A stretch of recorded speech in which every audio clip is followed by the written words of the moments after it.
In his powerful homily, Father Michael Tangente fervently emphasized our shared calling to become radiant beacons of hope and compassion in a world grappling with adversity and uncertainty. With unwavering conviction, he reminded us that our Christian duty transcends mere existence.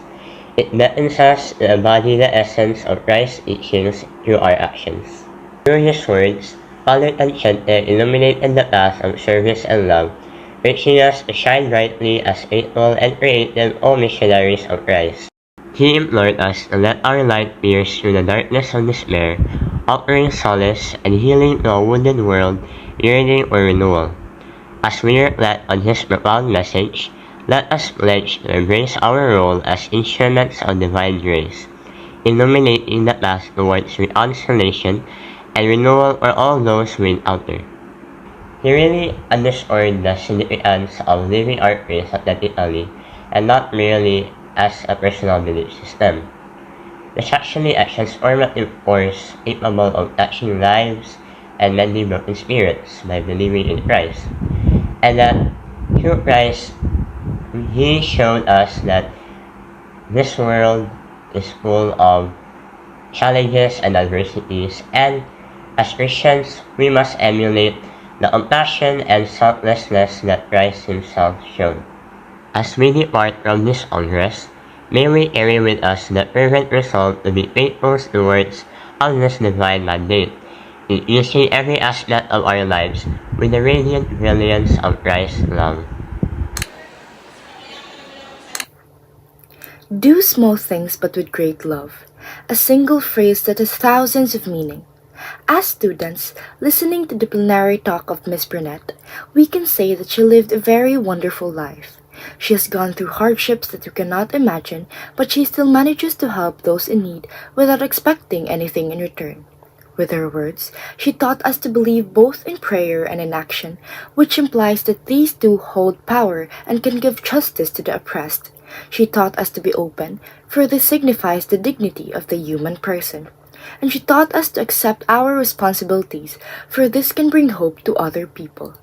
We are called to be co-missionaries, which helps the wounded, vulnerable, and the fragiles. If we can save ourselves, what more if we lend our helping hand to others? Do small things but with great love. The issue in the community of Nanay Rosa, where she mentioned that everyone only fends for themselves, can be classified as a form of social issue known as individualism or societal selfishness.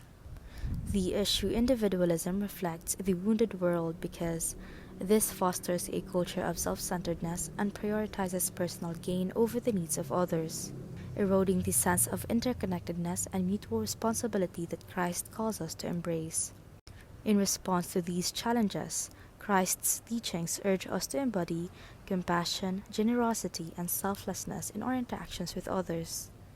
By shining our light upon the wounded world, we can strive to alleviate suffering, promote justice, and foster unity within society, reflecting the transformative power of Christ's love and grace.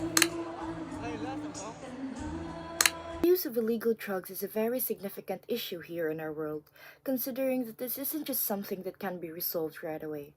It has been stated by our speakers that it wasn't an easy journey for them.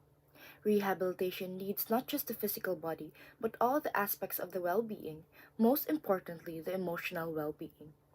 People who are into illegal drugs are often tested with their faith in God, which prompts users to be addicted again, which we can assume that this can result into a cycle. But according to our speakers, leave everything behind and God will do the rest.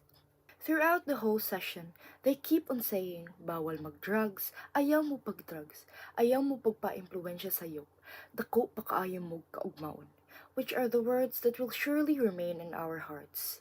As students, it is very crucial for us to stay on track, considering that there may be factors that could potentially lead us to danger, including the influences around us, whether good or bad.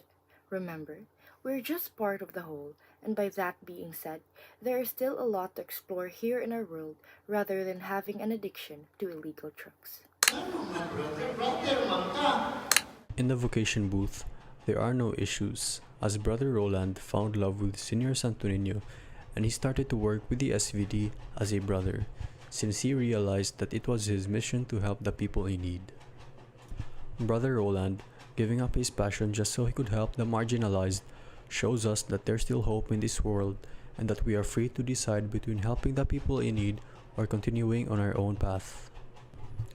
The teachings of Jesus are a big part of what influenced Brother Roland to become an SVD brother, as he studied in USC throughout his entire life, as it is the school's mission to provide community extension services in different parts of society as taught by Jesus to us many years ago. Be a living testimony to Christ's life by doing small things. ¡Hasta que pillo!